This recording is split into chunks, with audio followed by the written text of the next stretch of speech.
យោធាអាមេរិកពង្រាយជើងហោះហើរដឹកជញ្ជូនទៅកាន់មជ្ឈមណ្ឌលមជ្ឈិមបូព៌ាសហរដ្ឋអាមេរិកបានបង្កើនការដឹកជញ្ជូនប្រព័ន្ធអាវុធគ្រាប់រំសេវនិងឧបករណ៍យោធាទៅកាន់មជ្ឈមណ្ឌលមជ្ឈិមបូព៌ាចាប់តាំងពីចុងឆ្នាំ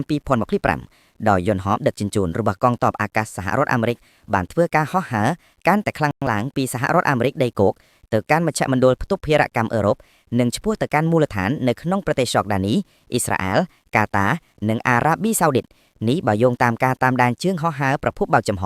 និងការរាយការណ៍ក្នុងតំបន់ការរៀបចំនេះរួមមានការផ្ទេរប្រព័ន្ធការពារដែនអាកាសបន្ថែមនិងមីស៊ីលស្ទាក់ចាប់ទៅកាន់មូលដ្ឋានប្រតិបត្តិការរបស់សហរដ្ឋអាមេរិកនៅក្នុងតំបន់រួមទាំងការដាក់ពង្រាយទៅកាន់ប្រទេសកាតាផងដែរយោងតាមទិន្នន័យត្រួតពិនិត្យដែលត្រូវបានពិនិត្យដោយអ្នកសង្កេតការណ៍ក្នុងតំបន់ចលនាដឹកជញ្ជូនក៏បានដឹករថយន្តពន្លត់អគ្គី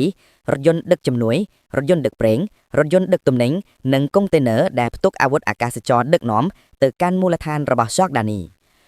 លោក Trump បាន